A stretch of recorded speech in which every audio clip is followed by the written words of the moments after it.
اکمل کے قلم میں جادو تھا۔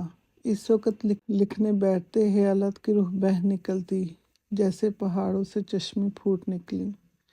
ان کی عمر زیادہ نہ تھی، بمشکل 25 سال کے قریب ہوں گے، پر قلم کے دھنی تھے۔ مردہ سے مردہ مضامین بھی لیتے تو اس میں جان ڈال دیتے تھے۔ ان کی تحریریں پڑھ کے لوگ جھومتے تھے، کہتے ظالم نے من مو لیا ہے۔ ان کے استعارے کیسے رنگین ہیں، الفاظ کیسے شوخ، فقرہ فقرہ میں شاعرانہ تخیل کی جادوکاریاں ہیں۔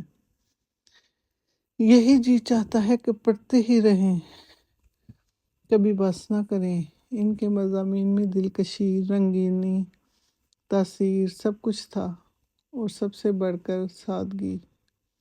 اپنے ناظرین پہ موٹے موٹے سنگین الفاظ سے رعب نہ ڈالتے تھے۔ وہ اس طریقہ کے بہت مخالف تھے۔ انہیں جو کچھ کہنا ہوتا صاف اور سادہ الفاظ میں کہتے تھے، اور یہی ان کی خوبی تھی۔ 1 سال پہلے لوگ ان کے نام سے بھی واقف نہ تھے۔ آج صبح کے طول و عرض میں ان کے ڈھنکے بجتے تھے۔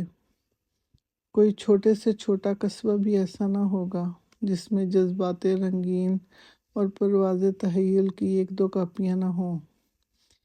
ان کتابوں کو جو بھی پڑھتا اسی پر وجد کی کیفیت طاری ہو جاتی۔ لیکن اتنا کچھ ہونے پہ اکمل کی مالی حالات چندہ اچھی نہ تھی۔ انہیں اپنی کاوش سے اتنی آمدن بھی نہ ہوتی تھی کہ گوشۂ عافیت میں بیٹھ سکیں۔ عموماً پریشان رہا کرتے تھے، اور اپنے ملک کے حالات زار پہ عشق باری کیا کرتے تھے۔ کسے خیال تھا کہ ان کا صوبہ کا سب سے کامیاب، سب سے محبوب مصنف پیسے کو محتاج ہوگا۔ ان کا پبلشر کماتا تھا، بھوکے مرتے تھے۔ دنیا کے اس ذلت افریز سلوک سے ان کا دل رنجیدہ ہو جاتا، اور کبھی کبھی تو ان کی طبیعت اس قدر ازردہ ہو جاتی کہ لکھے لکھائے مضمون پھاڑ ڈالتے، اور کہتے اب قلم کو ہاتھ بھی نہ لگاؤں گا۔ لیکن تھوڑی دیر بعد پھر لکھنے بیٹھ جاتے۔ یہ وہ نشہ نہیں جسے ترشی اتار دے۔ صبح کا وقت تھا۔ اکمل دھوپ میں لیٹے ایک رسالہ دیکھتے ہوئے مسکرا رہے تھے۔ ان کی بیوی سائمہ نے پوچھا، کیا ہے جو اس قدر خوش ہو رہے ہو؟ اکمل نے محبت آمیز نگاہوں سے سائمہ کی طرف دیکھ کے جواب دیا، جذبات رنگین کا ریویو ہے، بہت تعریف کی ہے۔ سائمہ کے دل میں مسرت کی گدگدی سی ہونے لگی۔ شوہر کے قریب کھسک کر بولی، تعریف کرتے ہیں، سمجھتے حق نہیں۔ اکمل، ارے سائمہ، جھوٹ تھوڑی ہے، لوگ بے وقوف ہیں، تمہاری قدر کیا جانے، بینس کے آگے بین بج رہی ہے۔ اکمل، میری تحریروں کی خوبیوں کو سمجھنے والے حقیقت میں بہت تھوڑے ہیں۔ سارے شہر میں صرف ایک آدمی ہے جنہیں ان باریکیوں کا علم ہے۔ سائمہ، وہ کون؟ اکمل، وہ ایک عورت ہے۔ سائمہ کو کچھ شبہ سا ہوا، آہستہ سے بولی، کون؟ اکمل، محترمہ سائمہ ان کا نام ہے، تم نے تو سنا ہوگا، بڑی قابل عورت ہے۔ سائمہ مسکرا کے منہ پھیر لیا اور کہا، جاؤ، تم مذاق کرتے ہو۔ اکمل، نہیں سائمہ، حقیقت میں میری یہی رائے ہے، میری تحریر کی خوبیوں کو تم خوب سمجھتی ہو۔ سائمہ، بس اب رہنے بھی دو، سن چکی۔ اکمل، میں تمہاری رائے کے سامنے بڑے بڑے آدمیوں کی رائے کو ہیچ سمجھتا ہوں۔ سائمہ، بنانا تو کوئی تم سے سیکھے۔ اکمل، میرا حوصلہ تم نہ بڑھاتی تو میں اس عروج پہ کیسے پہنچتا، گمنامی کی پستی میں رینگتا رہتا۔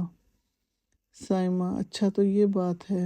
اکمل، یہ تو کوئی میرے دل سے پوچھے، سونا اپنی قدر آپ نہیں جانتا۔ سائمہ، مرد خوش آمد کرنا خوب جانتے ہیں۔ اکمل، ریویو سنو گی کیا؟ سائمہ، سناؤ۔ اکمل، جذبات رنگین ہمارے سامنے ہیں، ہم نے اسے پڑھا، کئی دن تک طبیعت پہ ہمار سا چھایا رہا، ایسے معلوم ہوتا تھا جیسے کسی نئی دنیا میں پہنچ گئے ہیں۔ اس میں حسن ہے، اس میں سادگی ہے، اس میں حقیقت ہے، اس میں تخیل ہے، اس میں حلاوت ہے، اس میں رنگینی ہے اور کیا کیا کہیں، اس میں سب کچھ ہے۔ اکمل، کسی نے نیچے سے آواز دی۔ اکمل اور سائمہ دونوں چونک پڑے، جیسے کسی نغمہ دلکش کے دوران کوئی بلند آواز سے رونے لگے۔ اس وقت گانے والے کے دل پہ کیا گزرتی ہے، جھنجھلا اٹھتا ہے، لڑنے مرنے کو آمادہ ہو جاتا ہے۔ اکمل نے رسالہ چارپائی پہ رکھ دیا اور نیچے چلے آئے۔ واپس آئے تو آنکھوں میں آنسو لہرا رہے تھے۔ سائمہ نے پوچھا، کون ہے؟ اکمل، مالک مکان ہے۔ سائمہ کا سرخ و سفید چہرہ سیاہ پڑ گیا، جیسے چاند پہ بادل چھا گئے ہوں۔ رنجیدہ ہو کے بولی، کیا کہتا تھا یہ اس وقت؟ اکمل کہتا ہے کہ اب مقدمہ کیے بغیر کام نہیں چلے گا۔ سائمہ، 3 مہینے کا کرایہ ہے۔ اکمل، جی چاہتا ہے کوئی نوکری کر لوں، اب یہ روز روز کی ذلت سہی نہیں جاتی۔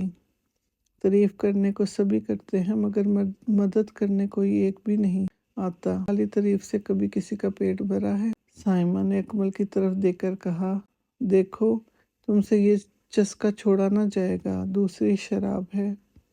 اکمل، تم نے مجھے ابھی سمجھا ہی نہیں۔ سائمہ، خوب سمجھتی ہوں۔ دفتر میں کام کر سکو گے؟ اکمل، پیسے ملیں گے تو کیوں نہ کروں گا، ضرور کروں گا۔ سائمہ، افسروں کی جھڑکیاں سہ سکو گے؟ اکمل، مالک مکان کے تقاضوں سے تو نجات مل جائے گی۔ سائمہ، اور جو کسی نے کہہ دیا، ارے یہ کیا، یہ تو وہی مصنف ہے جو اس قدر مشہور ہے، ہم تو سمجھتے تھے بڑا ہی مالدار آدمی ہوگا، پر یہ تو معمولی کلرک نکلا۔ اکمل، میں سمجھوں گا کسی اور کو کہتے ہیں، مجھے نہیں کہتے، اب اور کیا کروں؟ تاجران کتب نے تو فیصلہ کر لیا ہے کہ اسے کچھ زیادہ نہ دو، ہار کر ہماری ہی شرطیں منظور کرے گا۔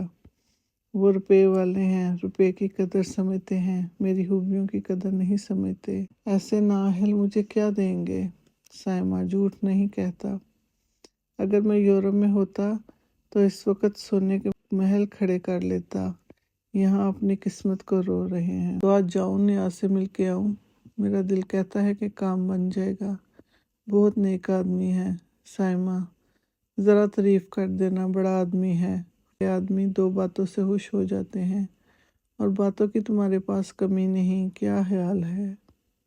اکمل، مجھے تمہارے سبق کی ضرورت نہیں۔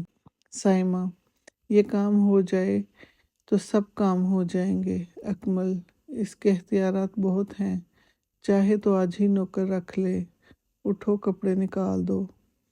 سائمہ نے اٹھ کے صندوق کھولا اور کپڑے دیکھنے لگی، لیکن کپڑے دھل کے نہیں آئے تھے۔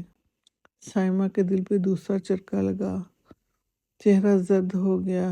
وہی ہسمکھ سائمہ تھی جس کے قہقہوں سے سارا محلہ گونجتا رہتا تھا۔ اس وقت وہ کتنی رنجیدہ، کتنی غمگین، کتنی بے چین تھی۔ اکمل نے سر داہ بری اور کہا، سائمہ اب نہیں برداشت ہوتا ہے۔ یہ وہی کامیاب نامور مصنف ہے جس کی تحریریں ملک کے گوشے گوشے میں نگاہ شوق سے پڑھی جاتی ہیں، جس کی جادو بیانیاں پتھروں سے بھی پانی نکلواتی ہیں، جس کے کلام پر لوگ فریفتہ ہیں، جس کا نام سن کے لوگ احترام سے گردن جھکا لیتے ہیں، جس کی کتابیں گمراہ روحوں کے لیے مشعل راہ سے کم نہیں۔ آج 50 روپے کی نوکری کرنے چلا ہے، آج اقلیم سوہن کا بادشاہ بھیک مانگنے نکلا ہے۔ سائمہ نے اپنے شوہر کی بے تکیری دیکھی اور آہ کھینچ کے زمین پہ بیٹھ گئی۔ اس وقت اس کے دل میں ایک ہی خیال تھا، یہ سر پرغرور کسی کے سامنے کیسے جھکے گا؟